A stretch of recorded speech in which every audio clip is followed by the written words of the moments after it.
Get up and brush off the dew on that turf today. Turf today. Turf today. Cut it and roll that dew on that turf today. Turf today. Turf today. Set up, they about to come through on that turf today. Turf today. Turf today. Get up. Turf today. Get up. Turf today. Let's get out the way. Here comes first play. Let's maintain that turf today. Ladies and gentlemen, welcome back.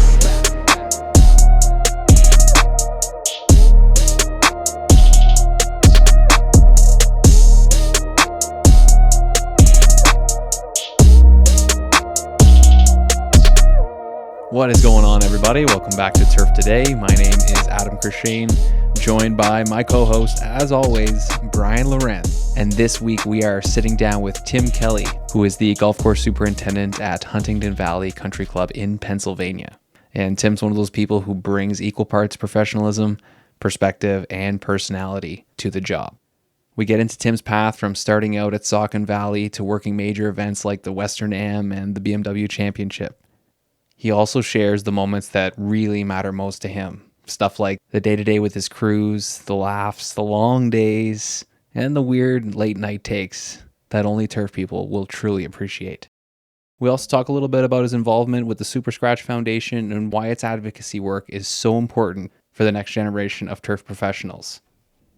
Before we go out to the country western music and hear about Toro, we do have to mention some news. We regret to inform everybody that we are not attending the Carolinas Golf Course Superintendents Association conference this year. Very, very frustrating week. Brian and I just went through trying to figure out if we were going to be able to make it down there from Canada. I know my wife and I have been very, very excited about this one. We ordered a lot of stuff, as you guys saw on Instagram, for the conference and had some fun stuff planned. So that is a tough one, but we are really looking forward to next year. We've already started planning some stuff with them for that conference. And of course, we're going to be at Orlando. So we cannot wait for that. We cannot wait to see everybody down there. Obviously, this is a little bit of a different conference, but there will be a lot of the same people. So a little bit long-winded, but we're very, very, very sorry we can't make it down. It's very unfortunate. There's a lot of people to thank for being so supportive about this, mainly everybody at the Carolinas chapter. You know, they've been so great with everything they've done to support us, and this is definitely a tough one. So look forward to seeing you when we can, either in Orlando or next year. We also have some other dates that'll be coming up at the beginning of the season where you could possibly see us in 2026. All right, grab that shovel. Let's dig into this thing. As you guys know, Turf Today is recorded on the Superintendent Network and is brought to you by Toro.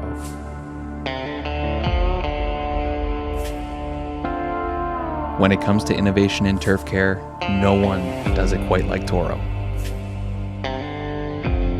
From precision mowers to advanced irrigation systems, Toro's equipment is built to perform day after day, season after season. Whether you're maintaining a championship golf course or a local muni, Toro delivers the reliability and results you can count on.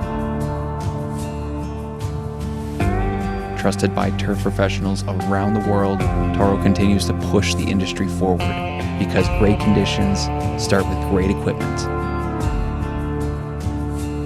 Toro, always solving, always evolving. Hey, big guy. Happy Tuesday. Yeah, Remembrance Day up here. Be Veterans Day in the States. Yep, Veterans Day here in the States. Happy Remembrance Day. Yeah, I don't have my poppy on. It's on my jacket right now. I wore it this Poppy. morning. Yeah, everybody in Canada wears poppies. Usually starts around November 1st and then right up to November 11th. Everybody wears a poppy, usually over their heart on their jacket, when they're out. So I should have thrown it on for the podcast today. Whoops. So is that like a poppy flower? Yeah, it's just a little plastic one. Gotcha. They have them everywhere. You make a little donation and you get one, and it's just it's just a symbol of Remembrance Day for all the veterans and everybody that's fought for our countries, and given us these lives, these free lives that we have now, because things could have been a lot different back then with what went down. So I know Yeah. my grandfather was actually in the Navy. Oh yeah. Yeah, so he Nice. was a gunner on Nice. a boat. I always used to hear stories about him, and he was one of those guys that did come back from the war and was able to kind of have a family and everything like that. So that was yeah, Yeah. always kind of had that in That's our cool. family, which is cool. That's actually a picture of my grandfather when he was in the service. I think he was Navy as well. And then my other grandfather was Air Force, working on worked on planes and flew or was a part of rescue missions over water, all that kind of stuff. So yeah, definitely some service in my family as well. So I think I got my flag on here somewhere. So There you go, beautiful. yeah, It's a yeah.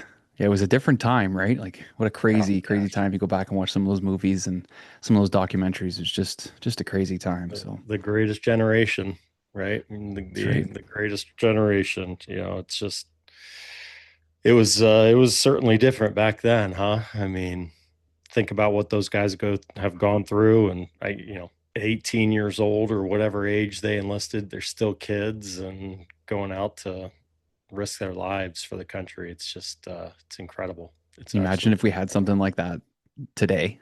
Like Oh my the God. the people and all the volunteers and everybody that would get enlisted and stuff. It would be kind of crazy. There'd be so many draft dodgers these days. It'd be insane. Yeah, It would. It's sad. It's really just a sad. different time. Yep. Yep. Totally a different time. But yeah. Yeah. So what's up with you? Not too much. We're full on winter over here. Like there's just Yeah. won't stop snowing up here. So Really. hoping it's, I know we talked about it the other day, hoping it's a little bit of that false winter and we're still able to, have a melt and do a few things out on the golf courses because it Yeah. hit us a little quickly around here. Yeah. It's crazy. Ours is getting pretty close to melting. Looking out at my neighbor's roof right now, it's pretty much all gone. My yard's pretty much dust free at the moment. So hopefully, like you said, hopefully we get a couple more days or we can get outside and do some stuff. It's just, it's so depressing for me. It I is. don't know what it is, man. It's just so depressing. It just right about now, you know, the gray skies set in for a couple months and I just don't like being cold in general. So it's, yeah, it's pretty rough, but my kids somehow love the cold weather. So That's whatever. good. Good for them. Yeah. Good for Yeah. them. Yeah. Once the seasons change, there's so many different things to do in the winter, but the time Yeah. change will get you, getting dark at 5 o'clock. It's Ah, just, it's it's so brutal. weird. Isn't it brutal? My gosh, it's like 7 o'clock. I feel like it's time for bed. It's crazy. Yeah, yeah, no, I know, and it's nice because there's a lot of sports on right now. I know there's not a lot of Yeah, golf, but a lot of hockey, a lot yeah, of football and stuff like that. So there is things to watch, and I find this a good time of year to start getting back into movies and things like that because it's yeah. a really good time of year for a lot of movies. I was up late last night watching Frankenstein, Oh yeah, the how was new that? one on Netflix. It was so good. Really? So good. Yeah. Like I'm a huge movies guy and that one was really well done. The acting, Oh, just the nice. directing, the whole story. Like I'm not going to give anything away, but I thought it was going to be like a monster, like thrasher kind of movie and it ended up being just a beautiful story and Oh, I was just going to watch a bit of it and go to bed and I was laying there watching it on my phone in bed and I'm like I'm up. I'm watching this whole thing. yeah, There's no way I'm yeah. going to sleep. That's awesome. That's awesome. Yeah, so We watched The Long Walk the other day. oh, okay. Yeah, Yeah. we watched it with a couple of the older kids. It was interesting. I was thinking like, you know, a movie where it's basically just about kids walking for, you know, the movie itself 2.5 hours or whatever. I'm like, how good that can this be when there's like nothing going on but them walking, you know? But Hmm. it was turned out to be pretty cool. So some good Nice. messaging and yeah, it was good. Nice Stephen King flick. There you go. Yeah, I have to get into that one. It's on my list. Yeah, it was But good. there's two for everybody out there. If you're looking Yeah, for some downtime, some movies, there's a couple good ones to definitely save. yeah, yeah. No, they were good. I find myself now running out of stuff to watch. You know, I usually try and download some stuff that the wife wouldn't be interested in, and will watch those on plane rides or in hotels or whatever. But yeah, I've ripped through so many different series and movies and all that kind of stuff. And I'm a big documentary guy, so Oh yeah.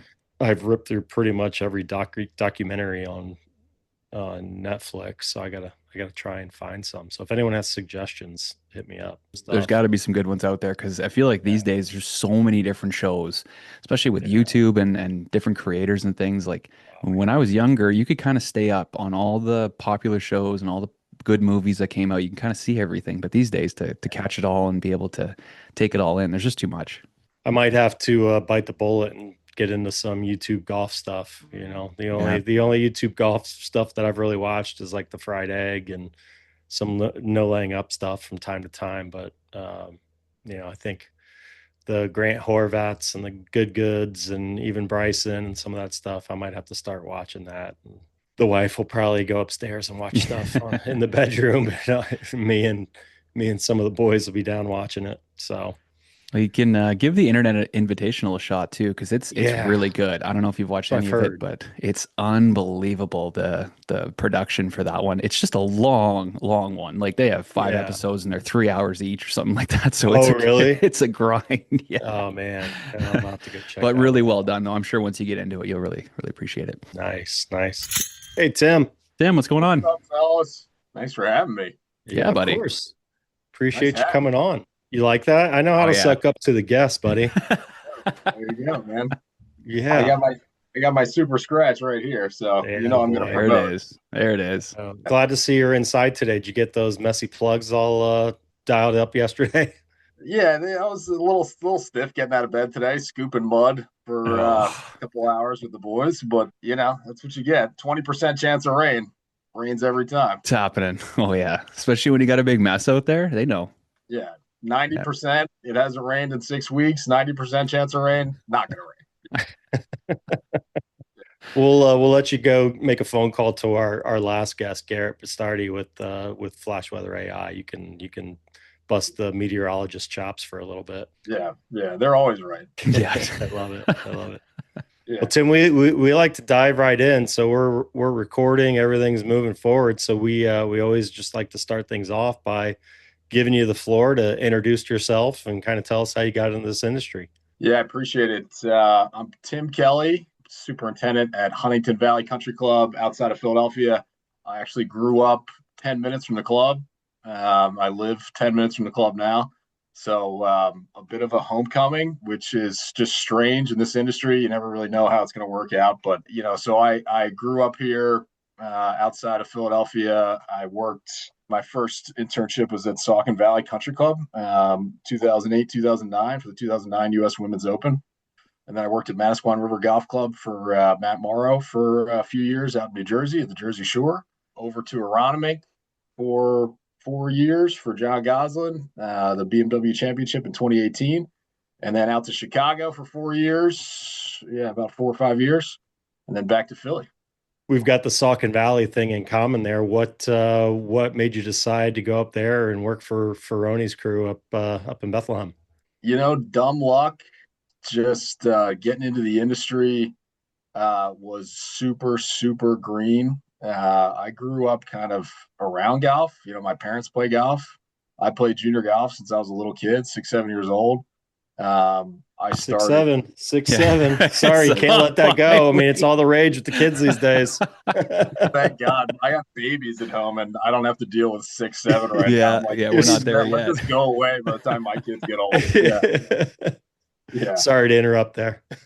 No, I don't understand it and I don't want to. Which I don't either. I think the whole point. Yeah. We were at a lacrosse tournament over the weekend and there was a team that called them 6, 7 elite, and so they're all just walking around doing this. What are you guys doing? Yeah, it so scares lame. me. But I also Yeah. think about all the dumb shit that we did when we were kids, and I'm like, that's probably the same. Yeah. Exactly. Our parents looked at us the same way, no question. So yeah, I was, someone had just introduced me, like a family friend had introduced me to the turf business. I was at Penn State, kind of a business major, didn't really know what I wanted to do. But I caddied. I worked at as a ranger and in the pro shop at like a little local public course.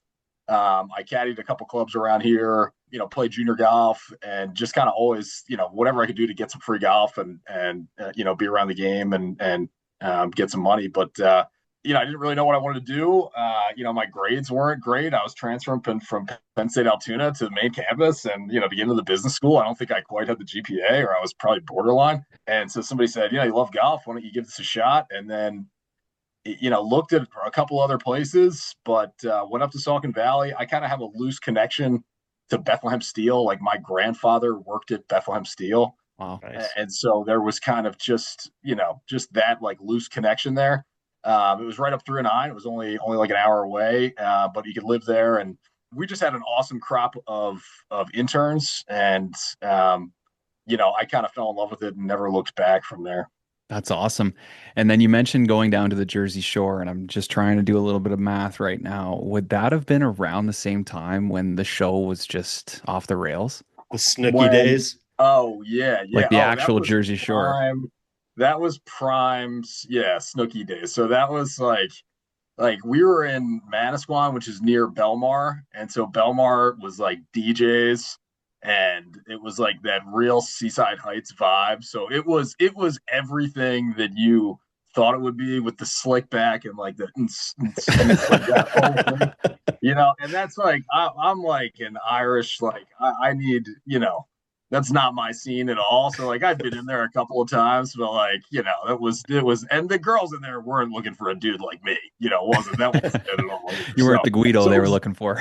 exactly, yeah, it was a good, like, we both hated each other. So, but there was thankfully plenty of other bars to go to and run around at the Jersey Shore. So That's you didn't have a incredible. medium white shirt rocking? No, man, no. Gabs I it. probably did. Yeah, it probably had signature on it, or like turf screen or something on it. If it, yeah. I love it. So did you have some good times where you may have stayed up till 5 a.m. and been at the course at like 5:15 during your time at the shore? Yeah, there's a few of those nights. Yeah, a few of those. The thing about being at the shore too is like the bars were so crowded on the weekends. That was like Tuesday night and Thursday night were kind of like the nights to go out. And so you're in your early mid 20s. My buddy Frank Perone, who's still in South Jersey now, he manages a couple clubs. But yeah, he and I mean, it would just be like 3, 4, 5 o'clock in the morning. Maybe shut your eyes for 45 minutes. Probably not. Go hop on a sprayer at 5 a.m. Like Matt Morrow, like God bless him, would just look at us in the morning and just be like, God, like, come on, like, you guys got to be kidding me. And he'd be like, whatever, man, we're gonna get the fairway sprayed today. Like, I might throw up a couple times, but these fairways are getting sprayed. At least we're here. Yeah. How did that experience then, when you guys are working hard, playing hard, how did that kind of develop that team unity and those bonds then with some of those guys you were going through it with? Yeah, I mean, number one, it's like answering the bell, right? That's all of us. Like, you got to be able to answer the bell in the morning, and that's obviously tongue in cheek when you're out at the bars all night is one thing, but also like it's if you could tie it into a life lesson, it's like you got to answer the bell when other stuff's going on. You got stuff going on at home, or you got other things. You got to show up and do your job, and you got to be responsible for your area, and you've made commitments to people and the club that you work for and all that stuff, whether or not you realize that when you're 23 years old. And you may not, but Matt Morrow realized that about, and made sure that we knew that we had to be there and there were consequences, and that we were going to be held accountable. But ultimately the memories that I have and the times that I look back on, like, I don't have nearly as many on the golf course as I do like around the shop, or at a happy hour afterwards, or at a conference, or a night out, or whatever it is, just because that's when you're having laughs and making memories. Most of your memories on the golf course are like stressful, or like or like annoying, or something, something that happened with the weather that you're like, yeah, that was a real kick in the what. But and then you bounce back from that, and even like the wins that you have on the golf course, like good mentors are going to tell you, well, yeah, don't get too high and don't get too low. Like, you shouldn't even really, you don't want to celebrate too much, because everybody in this industry does. I mean, you have a bad day, you have a bad weekend, everything kind of turns around on you. So just trying to stay steady and enjoy those other moments, and just the time that you spend with the guys, and that become your buddies and colleagues and peers and friends this day that I still talk to, and text and break their balls, and kind of bounce ideas and stuff off each other now to this day. The job is the catalyst to the good times. Yeah. 100%. Yeah. Well, it sounds like you got a really good head on your shoulders. Does that come from your upbringing? Like some of these things you're talking about here, is that something you've kind of always thought about or always acted that way, or did that come from a mentor or, learning this business, kind of on the golf course? Yeah, first and foremost, super lucky. My parents are awesome. I've got an older brother and an older sister, and we're all really tight. I don't come from the golf business. I don't come from any sort of an agricultural background. My father was schlepping around the city, Philadelphia, in sales, records and document management, nothing to do with grass. I joke that my dad's about as handy as a foot. He grew up in an apartment in Mount Airy. He never cut a blade of grass. He's a 6 handicap, but that's about the only work he's ever done on a golf course. And my mother worked at Abington Hospital, which you can stand on the fourth tee at Huntingdon Valley now and see the Abington Hospital. But she worked there for 40 years as a nurse and a nurse practitioner, and weekends. And I remember her going back to medical school to be a nurse practitioner when we're like young kids, and like she's got textbooks open on like my grandmother's like cookbook holder, and she's got like some medical textbook open, making dinner, like yelling at us to do our homework and all this stuff, and then like going to work on Saturday morning, right? So that was just how we grew up, and they worked their asses off to give us an awesome life. And and that's not lost on myself, my brother, my sister, of course, but then that's developed through like probably why I fell in love with the work and the industry, and then developed through mentors and other superintendents and friends, and the competition amongst interns and assistants, while also having each other's backs and having good times as well. So you mentioned you started at Penn State, but then I know you're a Del Val guy. So talk about the transition from Penn State to Del Val. What made you want to do that? Yeah, I didn't want to do that. I was just, I just couldn't get out of my own way. Like I try to relate to it. Like I used to be real shy about it, or, just quiet about it, whatever it was, because, people don't need to know about you. But now, as you become more of a mentor and you've got people from all different backgrounds and at different stages in life, it's helpful to know that, like, you weren't always on a great path. Like you might have been on a great path, but you might have also strayed from that path a little bit or done a couple things. So I was just, into extracurricular activities at Penn State. I went to Penn State Altoona, and then once I got up to main campus and turned 21, I was like, well, this is the greatest thing ever. It's easy to do there. yeah, it's easy to get lost in the mix there. But, and again, like having great parents, like my grades weren't there and they were like co-signing my loans. So like, listen, your grades aren't there. You come home and you get a job and you go back when you're ready to go back. And at that point, I was working at a bar and I was working on a golf course, and, it was kind of like, how am I going to finish school? Penn State World Campus wasn't really a thing at the time. And so it was like, I'm going to have to move back up to Penn State and finish my classes there and kind of, pay and live on my own, compared to I could live at home and transfer to Del Val. And listen, like I was not in a good spot.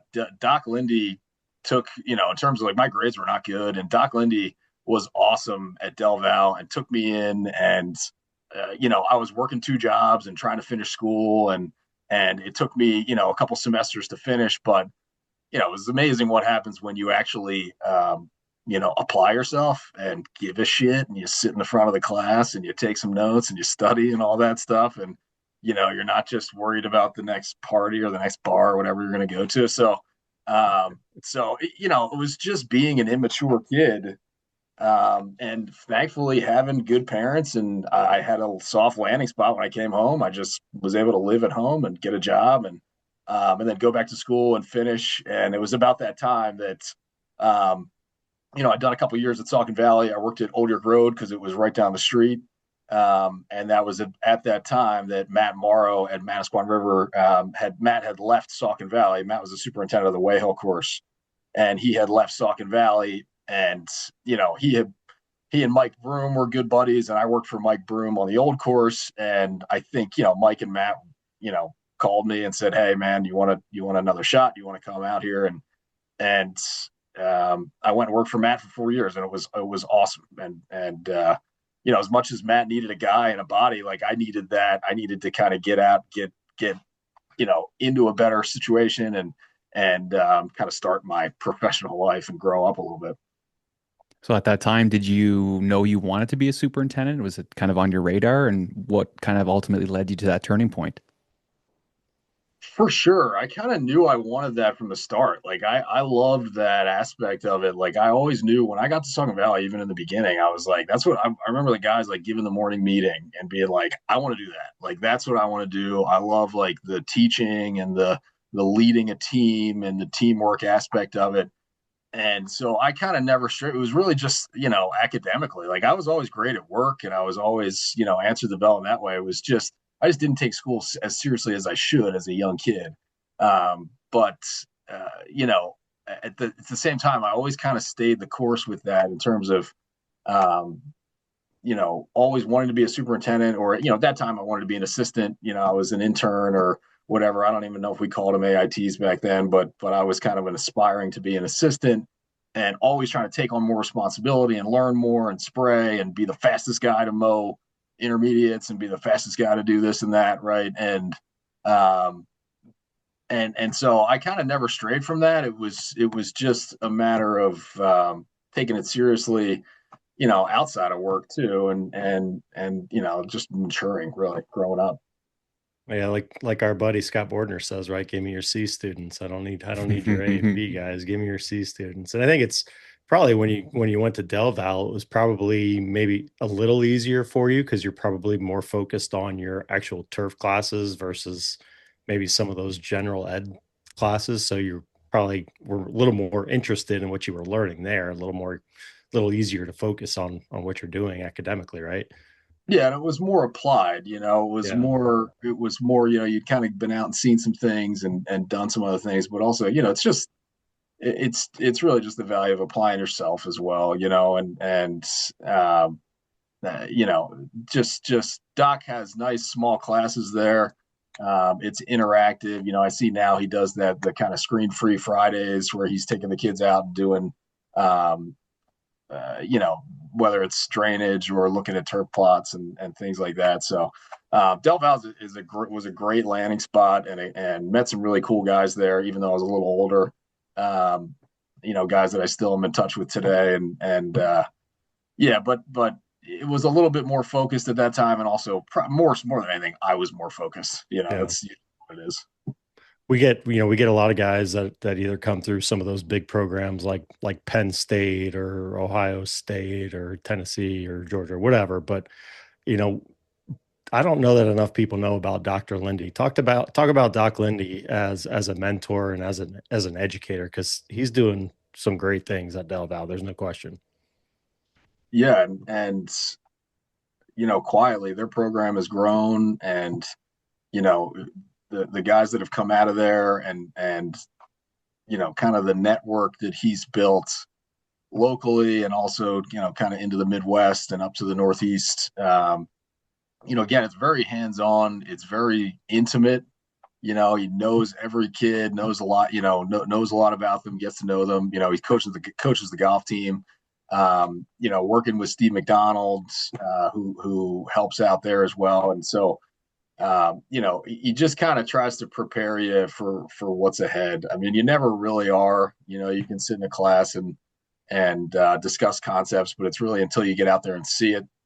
But it's real. Once you do get out there and you see it, you realize, oh, I do have this baseline. I have this baseline of the science of understanding of what to expect, and then the back end of that is also setting you up with the right mentor, setting you up in the right position for your summer internship or for your first job or whatever it is, and being able to connect those dots and kind of read, hey, this guy's probably ready for this Saucon Valley type of thing or Muirfield Village type of thing. This guy might need a stepping stone. This guy might be better for this area, guy or gal. So and it's important for us to also be part of that conversation and to say, we'll be honest with our program. Where are we? Do we have spots for both those types of people, right? Somebody that maybe isn't ready to go to Marion yet, but we want to get them ready, or somebody that's a stud, but maybe wants to be a little bit more involved in a place that has 8, 9, 10 interns, involved in different things or on a smaller crew or whatever it might be. So we have a big part of that discussion, but Doc is awesome to just, really, really keep in touch with his Del Val guys and really keep in touch well with the current students. Awesome. So Tim, take us through getting your first superintendent job. That must have been pretty exciting. Yeah. I was fortunate to land at Aronimink for John Goslin. You kind of have a plan. When we were coming up, it was always like you had to get to a top 100 to have a shot at getting a job. I hope that's not true anymore. It might be. I mean, I guess it really depends. But, I kind of settled into that, and I had, you look at maybe some majors that are coming up or where you're gonna wind up, and you make a plan, and of course, everybody's got a plan until you get punched in the mouth or whatever it is. Like your plan 5 years ago is way different than where you end up. But through those same connections, like Matt Rogers got the job at Gulf Mills. I used to work for Matt Rogers also at on the old course at Saucon with Mike Broom. And Matt left Aronimink to go to Gulf Mills and kind of tipped me off. And I got my application into Aronimink, worked for John because I know that John places guys, and not only because John places guys, but he gets them ready. He places successful superintendents, guys that step into the job and really do well. And, the list is long, but that first job, it was right after the BMW Championship in 2018. So it was kind of like right up. The championship was in August, and so right leading up to that job had opened up, and obviously, it was crazy, and we were, tournament prep and advanced week and all that stuff. So I had kind of heard about it from a buddy out there, and John was just like, "Listen, like, just focus on the tournament right now, and we'll hold on to this job for a little bit." And I was able to apply like right after the BMW Championship. I think at the end that same week, like the week after the BMW, I applied for that job. And within 3 or 4 weeks, I was like packing up and moving to Chicago. So that was Exmoor Country Club, on the North Shore of Chicago, which is just an incredible club, an awesome place. And was really, really fortunate to get that job. I was 30, 31. That was my first head super job, and that place was an awesome old Donald Ross golf course. It's in that like North Shore of Chicago where you throw a dart at the map and you find like an incredible golf course. And I really learned a lot. I mean, you don't know what you know or how much you know until you really get in the seat and figure things out. But it was a really great landing spot. The membership was incredible and incredibly supportive. I had taken over for a guy that did really an awesome job for 35, 38 years. The shop was really nice. The equipment was great, and was able to kind of seamlessly step in and make some positive improvements. Really kind of cut my teeth and learn how to do the job. And again, a really good group of guys out in Chicago, some Philly guys that are in that area. So I was able to connect with a few of them, but also just a good group with their Midwest Association, the Chicagoland Superintendent Association, are really strong and really welcoming. I mean, I was a total outsider. I barely knew anybody at all, and really, really welcoming group of guys out there. We'll have to talk to Adam DeRossi and see what he has to say about what he inherited out there at Exmoor. So he might not good. I'm sure it's not. Yeah. I love it. I left him some low-hanging fruit. Yeah. I'm sure it was great. You talked about the program and the way that John kind of puts things together, plan in place to move guys along. Is that something now that you're kind of taking that same template and looking to implement there at Huntingdon Valley? Yeah, absolutely. I mean, I think it's necessary, to try to always have progression and growth, and it's a fresh perspective of ideas. It's empowering your guys and empowering your team to be able to make decisions, make mistakes, and learn from them, and then be a part of the process moving forward and analyzation and kind of discussing how we can get better all the time. But we try to think about it like guys are on this rise and we're trying to catch them at some point along that rise, and help them to rise faster or keep the same pace, or figure out what their next play is.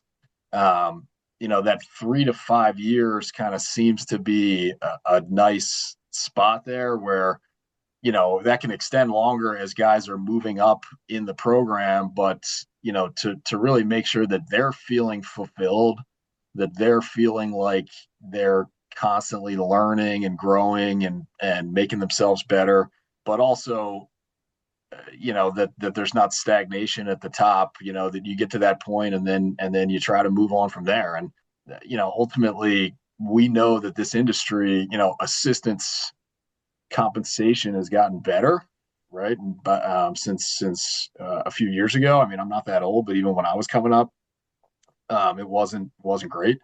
And so the big jump was when you become a golf course superintendent, and there's a limited number of jobs, there's a limited number of spots, and it's hard to keep that job. So get them ready and to not only get that job, because a big part of it is the interview and how you carry yourself, and it's a completely different conversation in a golf course superintendent interview with board members than it is, or search committee members, than it is with, sitting down with John Goslin or sitting down with another superintendent. You're just speaking a different language.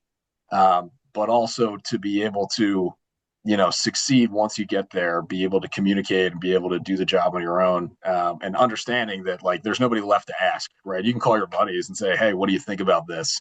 But, they're not going to, it's not their ass on the line if it's wrong, So it's ultimately your decision, and there's nobody left to ask. And so I try to just empower the guys as much as John did with us, where give them the tools to be successful and give them the concepts, but understand that everybody's different. Everybody's going to have a little different pace or a little different cadence.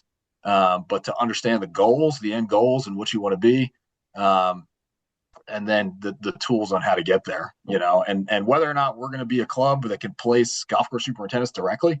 I would love to. I mean, Huntingdon Valley's got the name and we got a great golf course, but, and we were able to place a few guys from Exmoor. Two of my lead assistants got head jobs, one in Illinois, Dan Perkle, and then Ryan Williams, who's actually now at Country Club of Salt Lake, is down in Utah. So, Exmoor is not a place that many had heard of. I hadn't heard of from Philadelphia, but you go to Chicago and people know it, and it's a great family club. And so we would love to be that. I'd love to be able to place guys from here. But we might also be a stepping stone. They might go from here and do a couple years at Marion or Aronimink or Cricket or whatever it is, and then jump from there. But at the end of the day, it's all depends on the person, depends on their what they're looking for and what their skill set is. But just trying to get everybody ready and get them to the next level, which is making money and raising a family. We are back with another Ask the Agronomist segment featuring PhD agronomist Tony Goldsby from the Andersons. Our question today comes in from Anonymous. What role do universities and research programs still play in driving agronomic progress? Awesome. Well, thanks, Adam, for having me on the show again this week. And obviously, coming from, getting a professional degree, that's a interesting question. And, I think, honestly, they're still foundational. And maybe it's just a little bit different than even 20 years ago when I was in graduate school and in the university system. I think back then they were really still the main engine of innovation, right? So there wasn't as many independent validators out there in the market because they were doing a lot of that validation. And now, when I think about the R&D side, especially with, private companies, they're able to move so much faster than maybe we were even able to 20 years ago, and developing new technologies, whether it's, humics, controlled release, fertilizers, microbials. There's so much going on right now. And I think really where the university comes into play now more is really grounding that innovation in some amount of objectivity, right? So when a superintendent's able to see data from a land grant university like I attended, or any school, instead of just taking a manufacturer's word that the product works really well, that's where you see that, credibility meet, superintendent confidence, which is what you want, right? Ideally out there in the industry. So that's an important aspect. And then I don't think we should also overlook the role they certainly play in training the next generation of, turfgrass management students and understanding both turf science and data interpretation, right? The superintendent of, tomorrow isn't just going to be managing, turf grass, which many of them aren't today either, but they're managing data, obviously, and sustainability and business risk that's probably going to be even higher than it is, today, 5, 10 years down the road. So, any of those universities that are able to kind of integrate all that into their turfgrass management programs are obviously going to really help us in ensuring that we can keep this industry sharp. Great answer, Tony. And I know when I first joined a golf course, I fell in love with it. But then going to school, you're just blown away with how many resources are there and how many people are there really trying to push all of that and the research and development side of things. And it was a decade ago, so I can only imagine things are progressing as we go. So great answer there. Like we always say, if you guys want to reach out and get a question on here, Dr. Tony is always ready with his answers. So reach out to us or somebody from the Andersons. This wraps up another Ask the Agronomist segment featuring Dr. Tony Goldsby from the Andersons. From the Andersons, leaders in turf innovation, comes the SR 2000 Pro rotary spreader.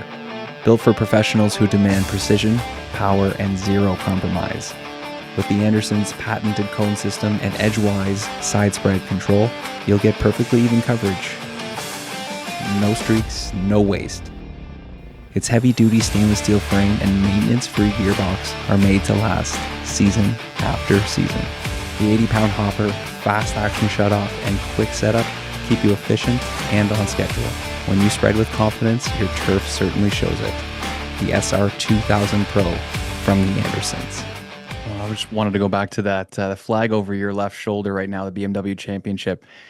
You guys had a late night that one tournament. Can you talk about that a little bit?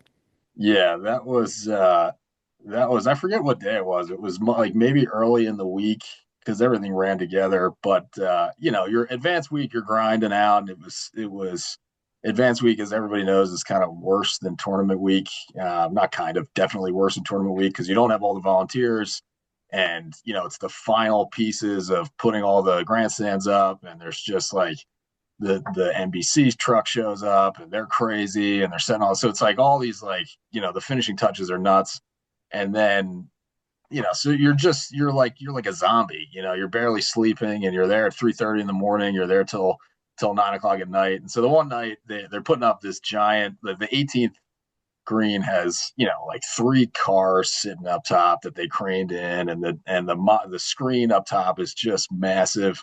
And so they've got these giant 55-gallon drums that are holding the TV, or like the counterweight for the giant screen above 18 green.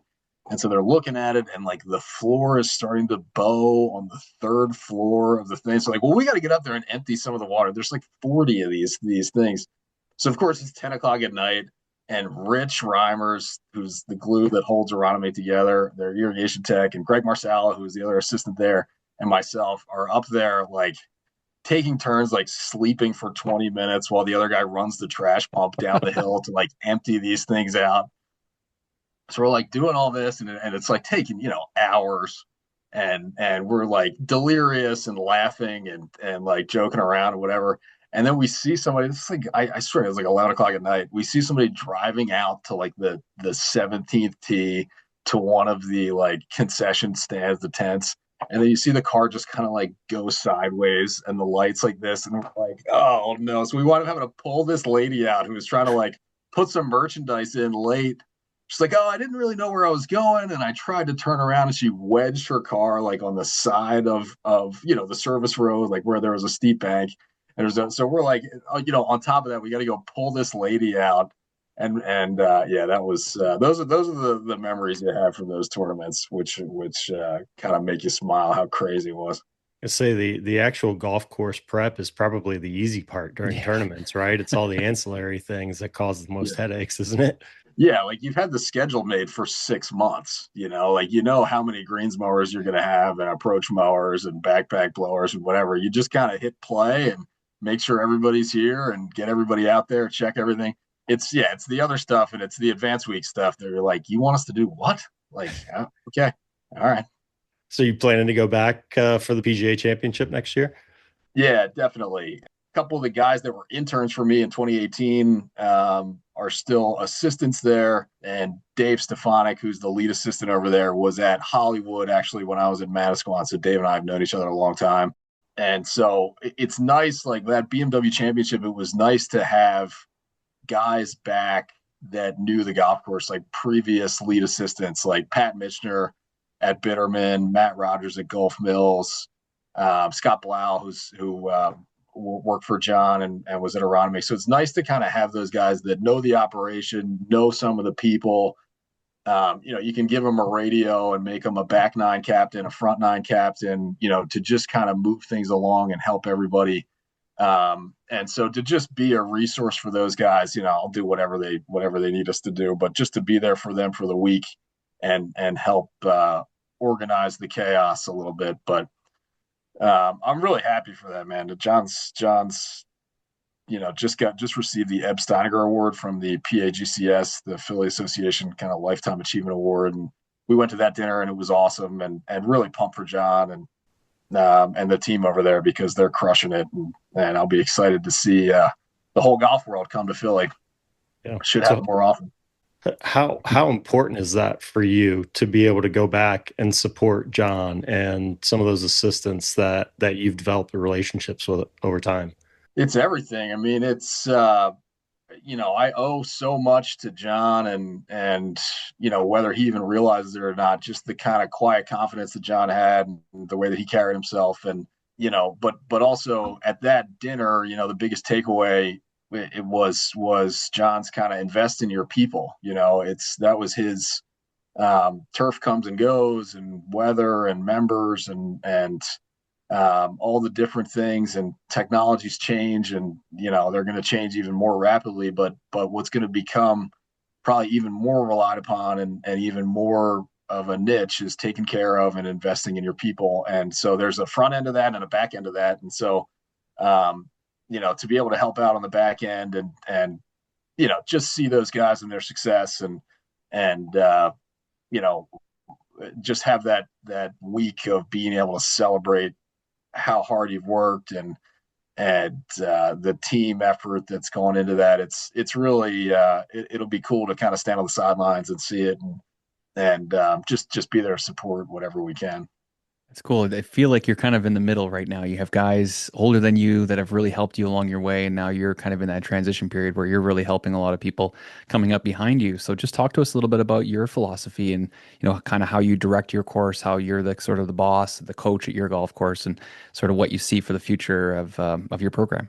Yeah, the coach is really what I love about it is every time you can't drive across the golf course without stopping 10 times, right? And so what I tell my assistants, like every guy that's doing every single job can use like a couple of pointers. Like they can use a couple things to say, hey, you don't want to micromanage your people, but I can't drive by a guy who's mowing a green and not say, hey, make sure you get all the way onto your plastic and then start that turn, or, like you got to blow before and after. It's like simple stuff that you tell your guys all the time, but at the same time, to try to at the same time kind of have a touch point, check in, be there and either have a chuckle with the guy or have a like, hey man, come on, pick it up. Like I've told you this 3 or 4 times now. Like we got to make sure we get this right.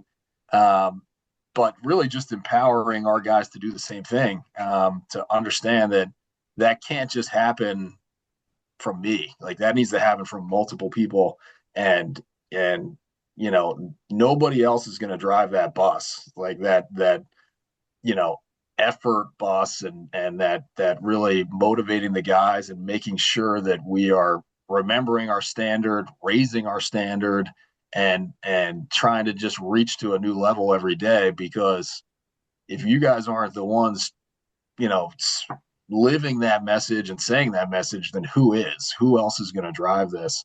So, and when you get to your next job, there's really not going to be anybody. You're going to have to change the culture on your own. You're going to have to, figure out all those nuances on the fly. So, the one thing in common is just working hard and taking pride in what you're doing and focusing on the task at hand. And, and so, with my team, it's just trying to open lines of communication. My door is always open, and the guys can always come talk to me about. I mean, they know that they occasionally might not like the answer, but they're going to have questions answered and be direct and also understand why we're doing something, or not be afraid to ask why we're doing something, or to say, hey, I want to get a little more involved in this process or that process. And really just passing that message down is for them to also invest in our crew, right? Like to invest in the team that we have, and to make sure that those guys feel like they have a purpose and they understand, the goal we're trying to achieve out here. So, Tim, taking kind of a look at the industry as a whole, you mentioned when you were kind of coming up, the scarcity of jobs and the competition to get jobs. Maybe 10, 20 years ago, a good job opens up with an assistant job specifically. I mean, you're probably going to get a ton of applicants. Are you seeing a reduction in the number of people that are applying for some of these assistance jobs, and kind of where do you see our industry currently? And I think guys like John probably going to be retiring very soon, and there's a number of guys kind of at that level. Where do you think we are in the pipeline of superintendents today? Yeah, there's definitely everybody's kind of talked about the lull, and with the Super Scratch Foundation, we've kind of honed in on that, and we're hoping. It looks like we're a little bit on the backside of that, where enrollments are starting to increase, but I don't think. I don't think it's quite as much as it was, where it was you're getting 100 applications for an assistance position.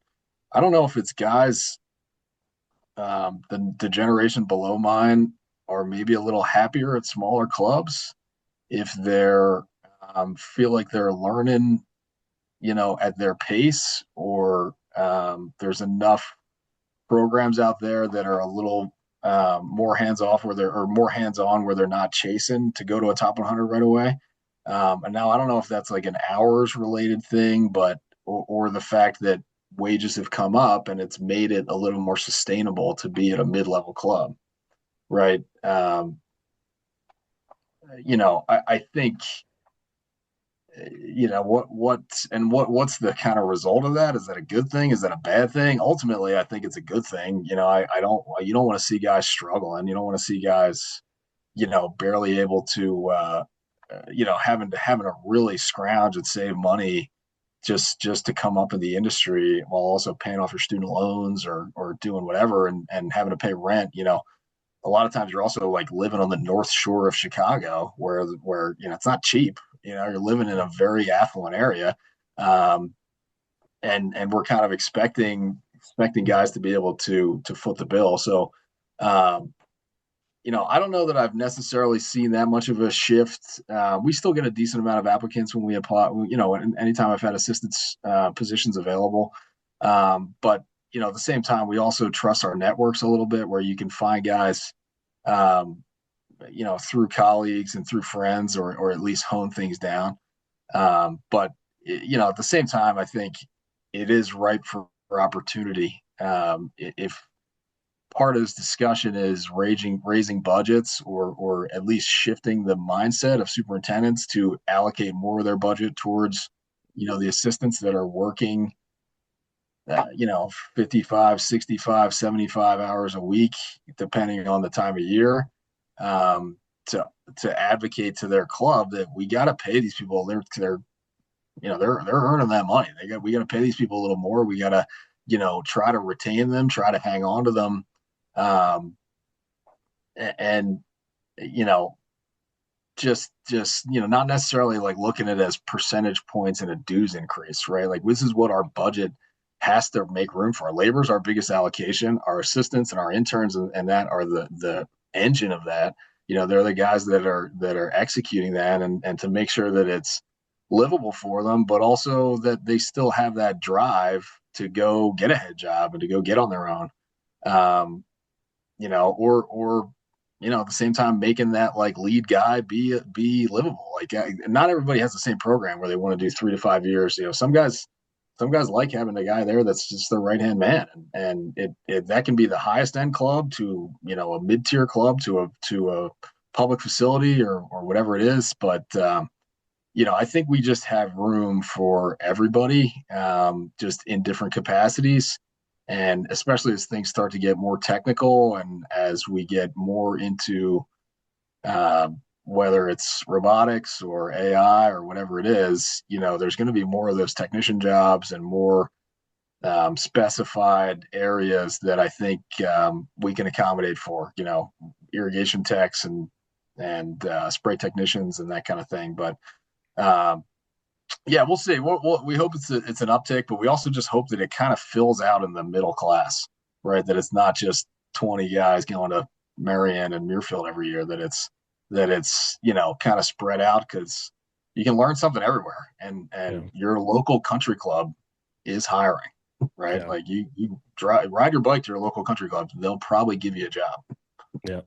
You talked about advocating on behalf of your staff to, get them a pay increase or something like that.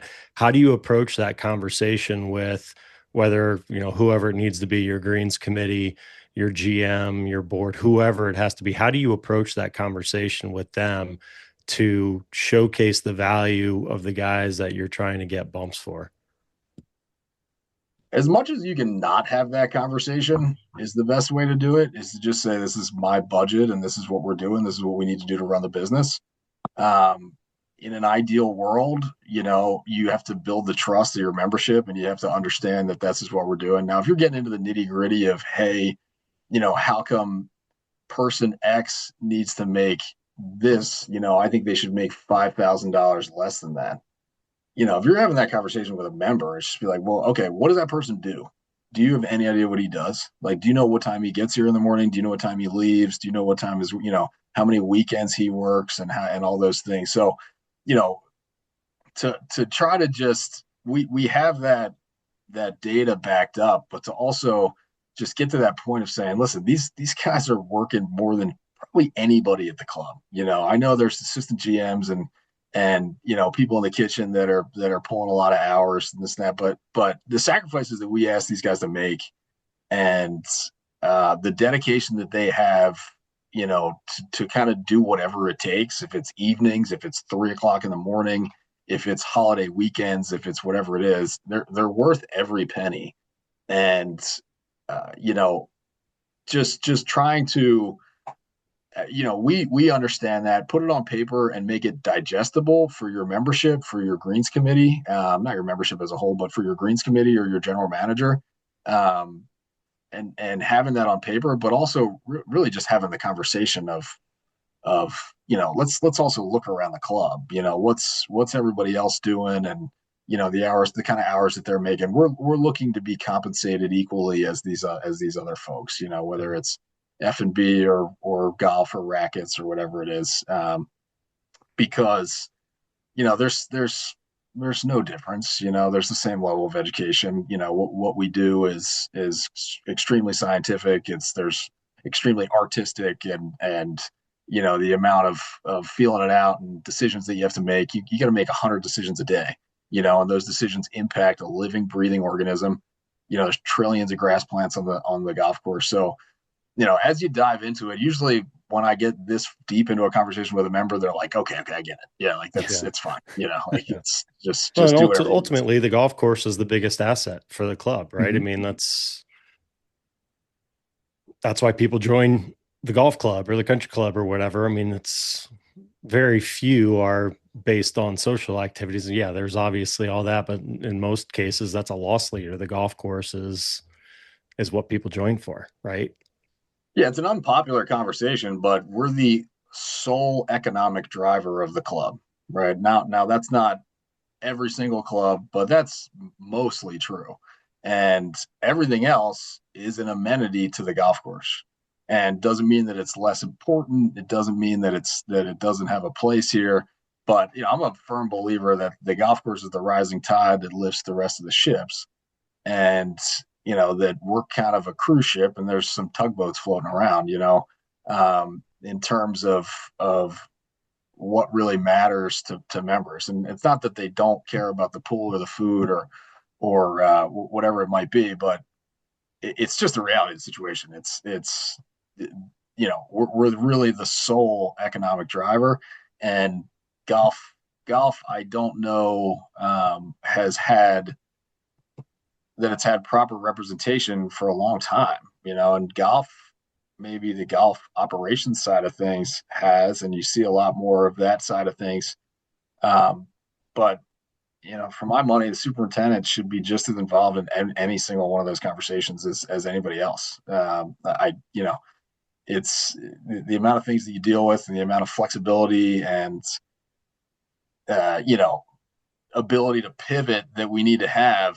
It's all operations and it's all efficiency and common sense has to rule the day, and ultimately we're running a business here, and it's a big part of it. I love that. It's the only ship or the only boat that cannot sink. It's got to stay up. That's perfect. Well, you guys didn't hear it, but we had our flash of lightning that just came through. So we'll do our lightning round presented by Flash Weather AI. Your heads up before the skies light up. I'll have a little bit of fun here, Tim. Just a few lightning round questions for you. All right. Sure. Would you rather have a full rain day or a long frost delay? Yeah, I would probably say full rain day. I would probably say full rain day. Usually it's a nice, like, depends on the time of year, obviously. When you're aerifying and you pulled a bunch of plugs in the morning and it rains on them, I would say no, which is what Too happened to us soon, maybe. yesterday. Too soon. That burns a little bit.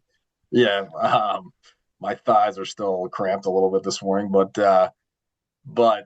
yeah, that rain day usually comes at a nice time, which it's like, you've been in a drought, and then clean the shop, and you have some donuts with the guys, cut the guys loose, take your assistants out for a beer, whatever it is. That's usually those kind of days where we're like, okay, guys, we made it to the rain. Let's go enjoy this one and then hit it hard tomorrow. Nice. That's a great answer. If you get the opportunity to, what is your go-to lunch on the course? Go-to lunch on the course.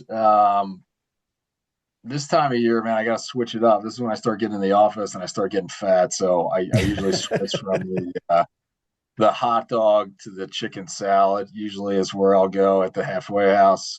Do you go with the cup or do you go with the sandwich?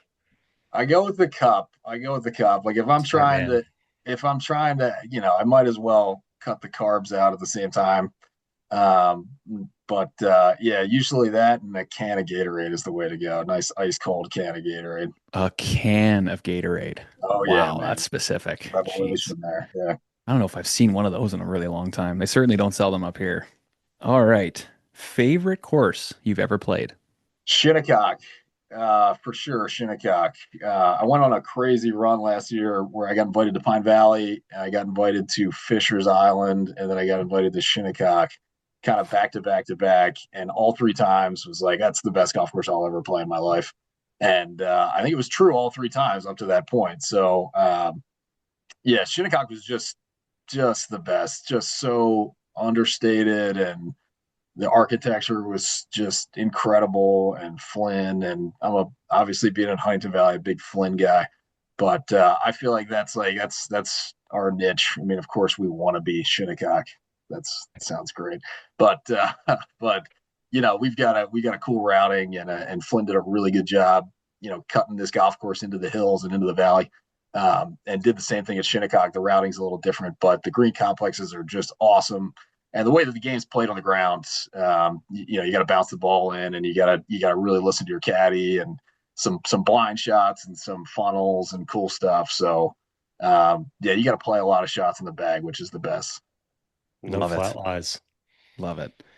When it comes to the entirety of the golf course, what is your favorite mowing pattern?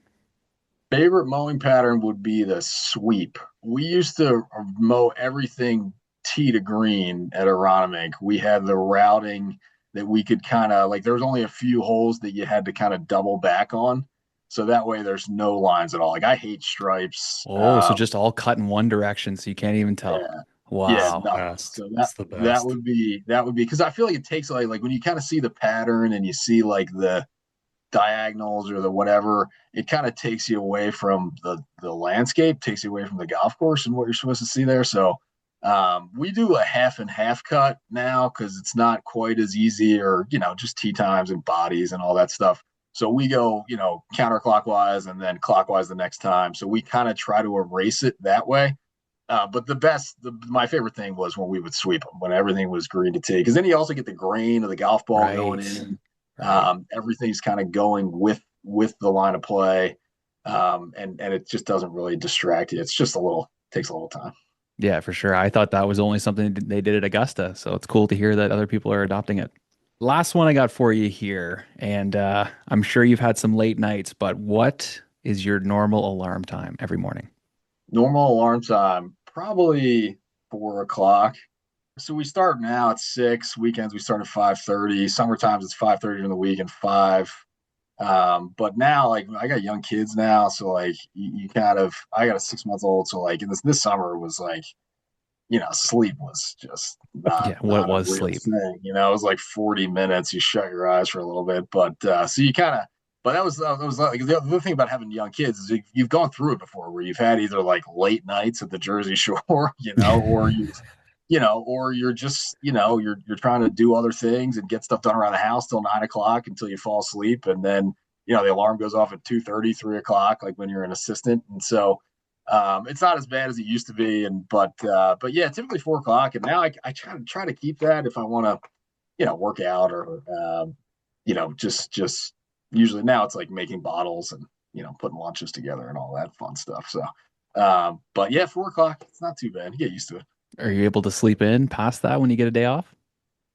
Yeah, a little more. But even then, it's like, sleeping until 6 is great, Big sleep in. and yeah, that's a big time sleep in. But yeah, you get used to it. My wife is like, it's been like this forever. Like I fall asleep everywhere. Like I Oh fall yeah. asleep in movies, a Broadway show, dinner, it doesn't matter where we are. Like she'll just look over and be like, "Are you kidding me?" And I'm like, "Oh, no, I didn't fall asleep. No, that wasn't Yeah. no."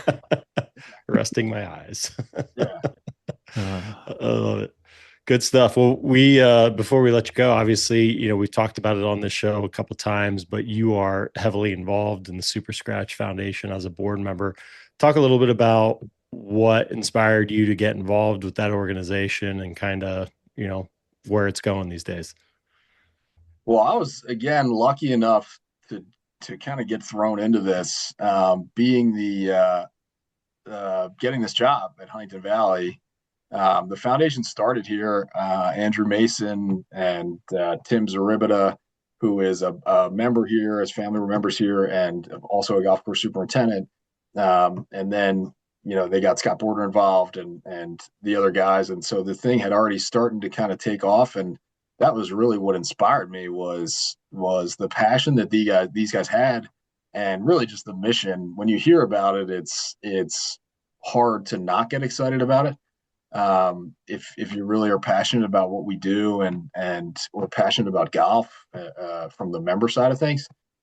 So my first year was hard to kind of really get involved. I was kind of, first year getting into a new job, and we were putting an irrigation system in and all that stuff. And this year I've really tried to do everything I can to help these guys and grow this thing, and have been happy to have them, give me a little bit more to help out with. And now watching this thing explode has been awesome. And what's going to happen next year feels like it's, again, we're just at the tip of the iceberg here. But anything we can do to provide some education on that and really help to communicate this to the broader community.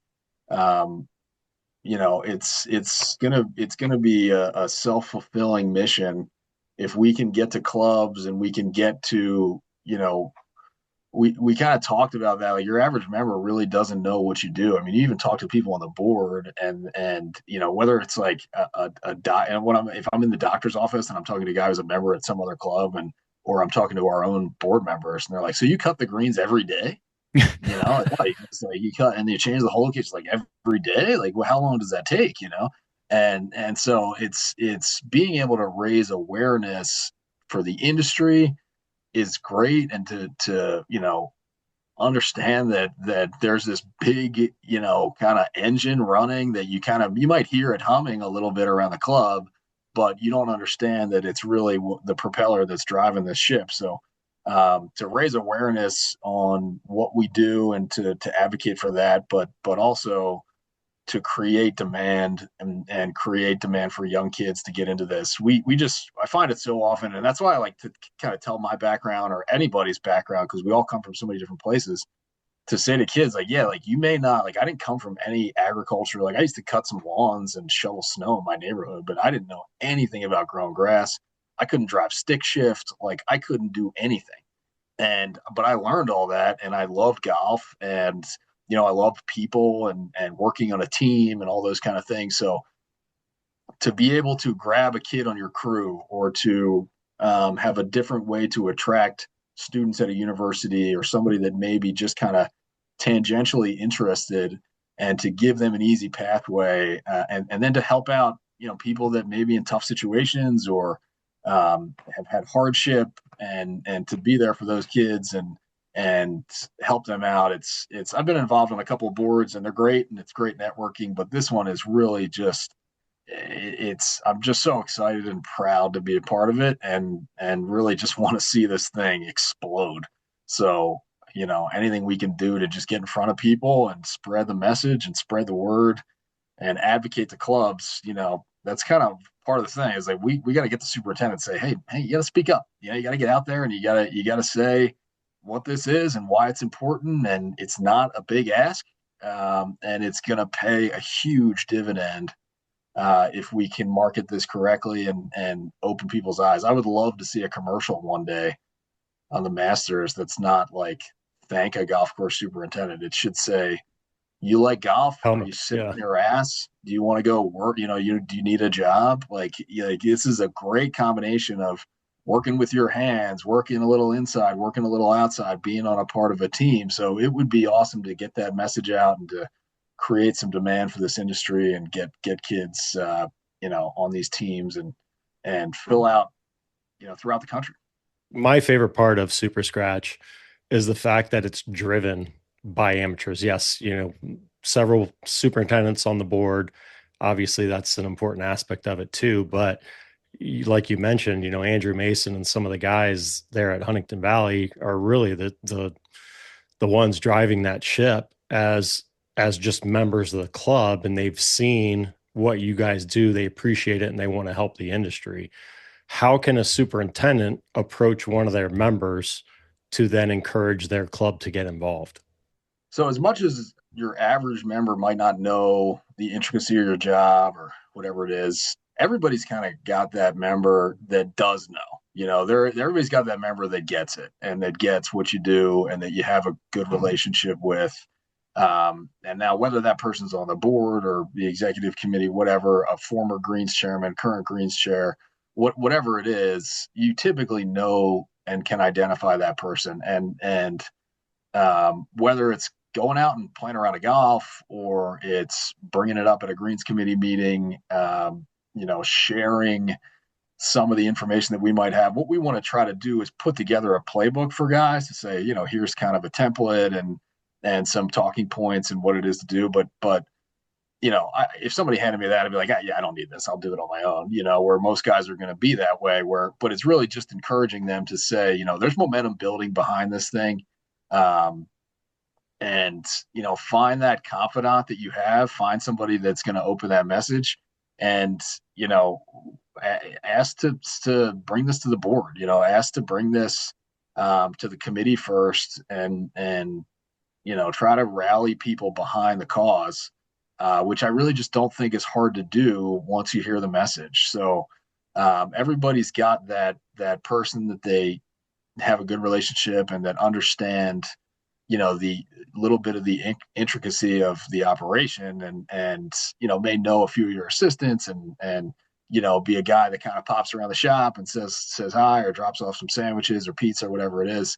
And start there, and start with that person. Also your general manager, talk to your general manager about this opportunity, and if your general manager should want you to get a little bit more face time as well, and to try to go in there and support this, and it's a great thing for your team. So there's just a lot of ancillary benefits to it. And guys that got into this industry for mentorship and for the helping each other out and growth and development, should be right up their alley. It should be right up the alley of kind of turning those talking points into real action.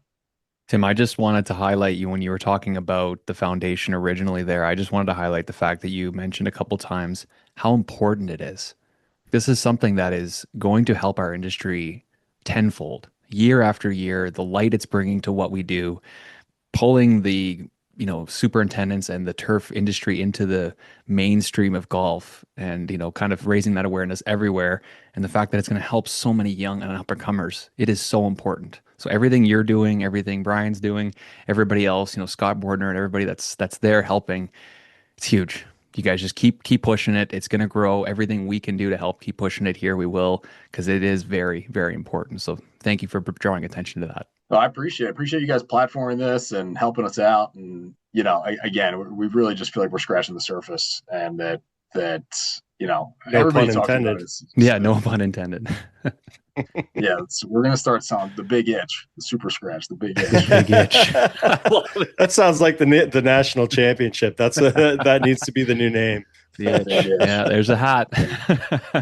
Yeah, I got to give John Goslin credit on that one. That was just off the cuff. He's like, what is it again? The big itch? Yeah, that's it. That's the super scratch. Yeah. You think it could ever be? 100%. That needs to be it. You think it could ever be tied to like a big PGA event or something like that? It's really hard to know what, but in a couple of years where this is going to be. And I mean, you see that all over now. I mean, especially locally, the Jaywood Platte. So we hosted the Western Am at Exmoor when I was there in 2022, and they're heavily tied in with the Chig Evans Scholarship Foundation. So it's absolutely possible. And you've seen recently, they've given the superintendent, the director of agronomy, a little shout out at the end of these events. So I think that things are going in that direction, and I'm really happy to see that. We're not typically guys that want to, be in the spotlight or, be out there, raising trophies and patting ourselves on the back. But, at the same time, it helps to drive young kids that might be inspired by that, might say, wow, that's really cool. Look at that team of guys, that when the superintendent's standing there with his assistants and his team there with him and his family and all that stuff, it's kind of, obviously we pay attention to it because it's friends and colleagues and whatever, but to try to inspire that and try to grow that would be awesome. It'd be awesome to have some sort of a partnership one day and maybe get a big name as one of our amps, although we've already got a few. It's a hell of a field. There's no question. Yeah, Mason's my partner, so it's great for me, man. I don't have to do anything. For you, that's tough because you get the guy that can't warm up because he's too busy on the registration table and all that. So I mean, you guys. Plus, he's also the chairman or one of the board members, so he technically can't really win, can he? Well, that's why we need to hire somebody, so I can get Mason to the range at a time. I'm gonna be like, listen, Mason, I got 30 minutes scheduled for you at the range. Or I actually think he'd play worse. He likes to come out, jump out of the car, make a couple bogeys, and then drop like 4 birdies. So it's a nice, cool 67. Oh man, that's awesome. Gosh, doing it again. Yeah, we're doing it again. Yeah. Well, I always feel like the best warm up's just a nice cold beer. Just get the body going, get the blood moving. Don't waste any good shots on the range. But that's the superintendent warm up for sure. Yeah, I was gonna say that's the truth. Yeah, especially like 9 o'clock in the morning. Yeah, Yeah, well, hey, why not? Yeah. Well, Tim, you've given us a ton of your time here. The last couple minutes, we always like to open the floor, and if there's anything else you want to talk about, feel free, buddy. Well, no, I mean, I appreciate you guys. Like I said, with the Super Scratch Foundation, something we're really, really passionate about, and looking forward to continuing to grow this thing. We're coming to a couple different areas, the Midwest, up at Blue Mound and Lakeside Country Club out in LA, and Longboat Key with John Riley down in Florida, and Briggs Ranch, Texas. So it'll be awesome watching this thing and helping to grow it. And all the rest of the shout outs are again, I mean, it's guys that I that took a chance on me or helped me grow and develop. And, from Jim Roney, Mike Broom, Matt Morrow, Matt Rogers, John Goslin, guys that, are maybe, same thing, just working, maybe a little lesser known, but have awesome programs, incredible golf courses. And I have that thing in common where it's investing in your people and growing your team and putting an awesome golf course out there. And you do have an awesome golf course out there, man. That place is, it's special. I saw a lot of guys cussing you out there during the tournament, though. I mean, that's, firm and fast is a way of life out there, isn't it? Yeah, man, they printed on T-shirts, and it's like when I came, it was crazy. When I interviewed here, they're like, "You're not going to water, right?" I was like, "Baby." Oh, yeah, sure. I was wondering. Yeah. In the job description too, did they have like one of your responsibilities as a board member of Super Scratch? Was that kind of like always a given? No, well, Mason kind of like, was like, hey, I know you're just getting started, but we want to put this on your radar. I'm like, I'm in, man. I'm in. I already know. I was like, Bordner's already been in my ear, and I said he already set the table. So yeah, I'm in. That's awesome. That's fantastic. Yeah. Well, we really appreciate all your time today, Tim. If there's anything else that comes up between now and Tuesday, let us know. Cool. Thank you, guys. Appreciate it. Yeah. Thanks, Tim. Great to see you, man. All right. Take care, brother. Turf Today is brought to you by Standard Golf, the folks who keep raising the bar on course tools and accessories. If you haven't tried their Hammer Strike hole cutter yet, you're missing out. Clean cuts, smooth edges, and built tough enough to handle whatever your green throws at it. And what about those laser cut custom metal tee markers? Whew! They're sharp, durable, and completely customizable to match your course branding. Finally, something that we can all get. From tools to finishing touches, Standard Golf's got you covered. That event down in Longboat, John's course, that's going to be no fun whatsoever, eh? Yeah, dude. That'd be the one I'd want to go to. It's going to be a blast. Yeah, I mean, John's a great dude. He does so much for this industry, and that's going to be a cool event. Obviously lodging there on site with being a part of the resort. It's going to be a blast. It's going to be a blast. I know they tried to do it in the fall, but I think they tried to probably put it together a little too quickly. So postpone it till sometime probably in the spring of 2026. But yeah, man, that's going to be an absolute blast, a destination type event for people to go to. It's easy to get to, flying to Tampa or Sarasota, and it's right there. And once you're on the island, you never have to leave. There's everything you could want right there. So I can't wait for that one. Mm-hmm. And I've heard from a couple Canadian superintendents who would love to host the first Super Scratch event in Canada too. So it sounds like you'll probably, wherever it ends up landing up here, I'll have a pretty solid golf course to come and play. Yeah, I love it. Love to hear it. I think, what they're trying to do now is kind of create a model along the lines of what Barstool Sports does with their foreplay. Mm-hmm. I can't remember what the Barstool Scramble or whatever it's called. Barstool Classic. Yeah, the Classic. That's it. Yeah, where they have qualifiers all around the country, and then it feeds into the main event, which will now be calling what do you say, the Big Itch or something? The Big Itch, yeah. It's so good. Yeah. so have all the top couple teams or whatever qualify from these regional events and go into the national invitational. It's gonna gain traction. The more people hear of it. Tim didn't really go into what it is, but again, I know we've talked about it on here several times, but it's basically a foundation raising money for turf scholarships, and really where they're trying to build is getting money from outside the industry, because I think Scott Bordner talked about it. Really we've been cannibalizing ourselves in this industry for so long, and raising money from the Toros and BASFs and Heralds and all those kinds of people. And they've been so generous with their support for so many different causes within the industry.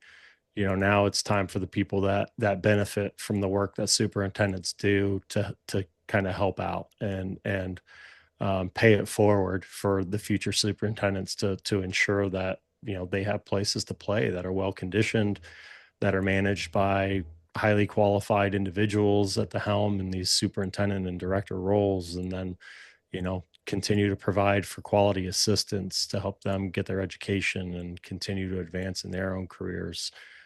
So it's, like we talked about, it's awareness. It's going to take a superintendent to go to their committee, Greens committee, go to that, like Tim said, go to that member that and trust, that understands what you do, all the hard work that you put in.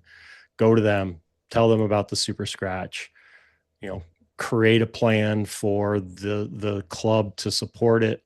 We've talked about it again a couple times. I put some stuff out on the network.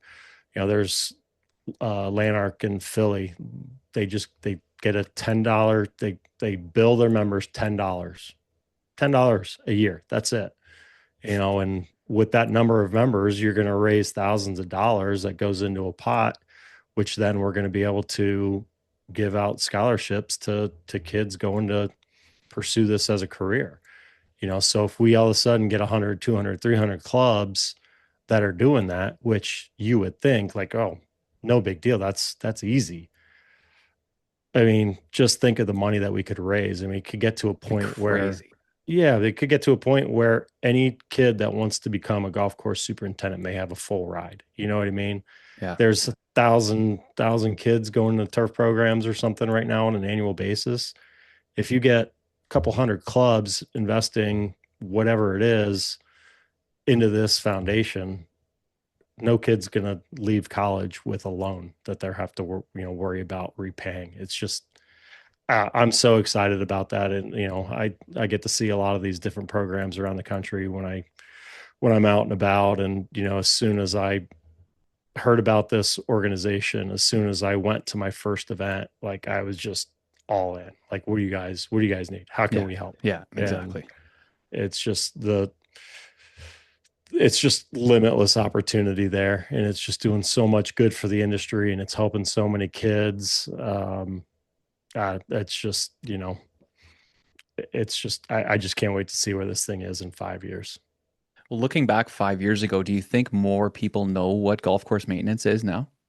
No, absolutely not. I still don't still think stuck there. No, I mean, I still don't think as many people know what they should about what this industry does for golf courses. It's, I think it's better. We had this conversation, I think, with Darren Davis last year when Darren was on. I think it's better. I think more people recognize it as a profession, but I've got buddies of mine that will text me with like the most asinine questions. I'm like, really? Like, you've been golfing your entire life. You played collegiately. You worked on the inside, as a bag boy or something growing up, or as an assistant pro out of college, like, and you still don't know what they do and why they're doing certain things. Get it together. Are you serious, dude? So, yeah, I mean, I'm still blown away that people you think would understand the why behind a lot of the things that superintendents and maintenance teams need to do. I'm just still blown away how little people understand it, and I think, when Barstool did that behind the greens, that was the coolest thing for our industry. They got to see what happens. Why they stopped doing that, I have no idea.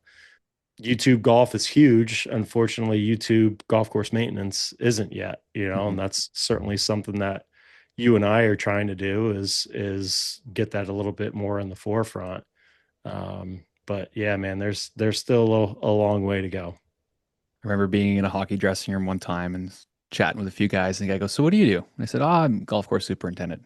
And he was just like, "So like you drive around the city making sure all the golf courses are like working together and stuff?" I said, "No, that's a school superintendent." I said, "Like, I'm more of a property manager." We run a crew, and so you guys cut the grass. And it was just like, yeah, we cut the grass. Exactly. Yeah. That's usually one of my favorite questions to ask. And I need to get back to doing it more. Is just like, how do you describe what you do to your friends? Like, it's true. When you're at a party, like, it's same exact thing as you're just saying, people are like, golf course super, huh? What is that? Yeah. What could you It's just possibly like, do with that's a job? yeah, Man, exactly, my favorite one exactly. is, well, what do you do in the winter? Like, Yeah, what are you going to do there? Well, I go to the golf course every day. Well, yeah, but what could you possibly be doing there? There's a lot to do. We've been yeah, so busy yeah. all year. There's a lot of stuff we have backed up right now. Yeah, no, it's not 5 months of vacation. That's for No, sure. That's for no. sure. It's a little easier in the winter. Don't get me wrong, right? It's a little, in most instances, it's a little easier in the winter, but at least in the north. But yeah, no, it's not a 5 month paid vacation. That's for sure. No. And I wonder if for a long time there's been a little bit of that pride in our job, in our industry. I know when I lived in Anchorage, Alaska, it's not a very big place, but it's one of the Yeah, most beautiful spots in the world, like yeah, just breathtaking. And the locals there would tell people, when you go down to the southern states, don't tell people how great it is up here. We don't want people visiting up here. We don't want more people moving up here. They wanted to yeah, keep it for themselves. So I wonder yeah, if our industry's had a little bit about that. We love this so much. yeah, We understand it so well. It's kind of for us. Why bring it to the broader, mainstream people? Let's just kind of keep it for us, yeah, but yeah, you run into that fact where there's not enough people because we've kind of sheltered it so much and we yeah. really got to pull it into the mainstream. Yeah. I wish that was the case, that we were purposefully trying to keep it a secret. I think it probably boils down to more that people get into this side of the business for a reason, right? They they usually don't like being front facing. There's certainly many exceptions to that rule, but and again, we've talked about it on here, and it's one of the things that when I go to different association events to give a presentation, that's always one of the key points I try to put out there is, we've got to tell the story. You have to be the one that is telling your story and talking about what you do, whether there's issues or not issues or whatever. You've got to be forward facing. You've got to be you've got to be in control of the narrative, because otherwise guys are going to come off the golf course. They're going to go talk to, whoever the first person is that they talk to, whether it's the guy cleaning their clubs or the guy behind the counter, or a guy or gal behind the counter in the pro shop. And they're going to have no idea why things are the way they are out on the golf course. So we've got to be more in control of our story. We've got to control the narrative, spend time in the locker room, spend time on the first tee, talk to members. A newsletter doesn't do it, right? No. I'm the same way. I get an email, I get a newsletter from an organization that I belong to or whatever it may be. Chances are I'm probably not reading it because I've got 3,000 emails right now in my inbox that I have yet to get to, and it's going to get overlooked. You've got to be there. You've got to be talking to your members. You've got to be talking to your leadership team. Obviously, hopefully they are. I'm sure most people have those weekly staff meetings or whatever it may be, but you gotta be out there. People need to know your face. They need to know who you are. They need to understand what you do. They need to understand your challenges. And if you're not doing that, that means someone else is telling your story. And that's just the nature of this industry. Hmm. Yeah. And I think there's also been a lot of that negative feeling towards your own job. It's like, oh, what do you do for a living? Well, Yeah. I'm a golf course superintendent, but none of you understand that. So none of you are really going to get what I do. So it's kind Yeah. of like, do I really want to tell them? Do I really want to go into this again? Do I really want to start being proud of your job? Like, we have Yeah. awesome jobs. We're in an awesome industry. This is a great career for your whole life. Start being proud of it. Who cares how much money you make or what Yeah. people think about it or what people understand about it? It's part Yeah. of your life. You should be proud of it. You work hard. You have, you wear your golf course's logo all the time. You should be proud of what you do. So who cares what Yeah. people think? It's going to change, and as long as you're in it and you're enjoying it, that's all that matters. Having handed out many turf scholarships over my years in association management, I can't tell you how many students that I've talked to where they were questioning whether or not to get into this industry because the person they went and interned for was trying to talk them out of it. Mm, So I think there was a period of time where we really shot ourselves in the foot, because of, the superintendent that may not have been in the right position, or, just in the right situation for them. So they were upset or whatever. And you don't want to do this. You don't want to work these hours. You don't want to have to deal with members. You don't have to want to deal with whatever it may be. And there was certainly a period of time where that discouraged kids from getting into this business, and we're kind of paying for that now. hmm But the conversation I have with with everyone. You know, there's a fit for everybody. If you love golf, if you love being outside, if you don't mind manual labor, if you don't mind the elements, this is an incredibly rewarding career. And I say that as never been a golf course superintendent in my life, but I've been around it now for 40 some years as having grown up in this industry and dedicating the last 15 years of my life to promoting this industry. There's a fit for everybody there. You know, if you want tournament, if you want the adrenaline rush of hosting tournaments, you know, that's probably going to come with longer hours and, you know, all that kind of stuff. If you want 40 to 50 hours a week, there are plenty of golf courses for that too. And I think even at the higher end courses, I'm seeing it more and more these days where they're not pushing 80 hours a week. You know, they're starting to understand if you're going to push someone 80 hours a week, you're not going to necessarily find the talent pool out there that's willing to do that. And so they are pulling it back a little bit, realizing that, okay, we don't have to do that. We can tackle it in more creative ways. And so I am definitely seeing that shift as I travel around, where it's getting away from that grueling schedule the way that it used to be, where you felt like you had to be there sun up to sundown. Certainly still some places that do that, and there's nothing against it. That's the way they are. But there's a fit for everybody. It's a great industry. I am the recipient of this industry, and I have received just an incredible life because of this industry. And it's the reason I do what I do every single day. 100%. I know a lot of people feel that like the golf courses kind of save their lives and you know, save their careers and their family and stuff. So it's a very important place. And you think of all the benefits of it, right? You think of all the benefits. You're outdoors, you know, it's a great escape, and the team side of it, right? I mean, that's everyone that comes on this show talks about the relationships that they developed through this business.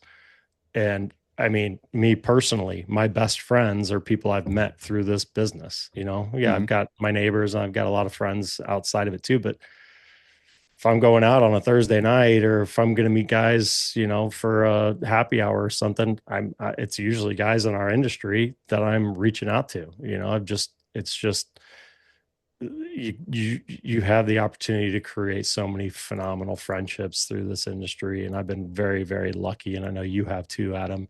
We've created so many friendships through this show, through my travels and superintendent network, through my time managing associations.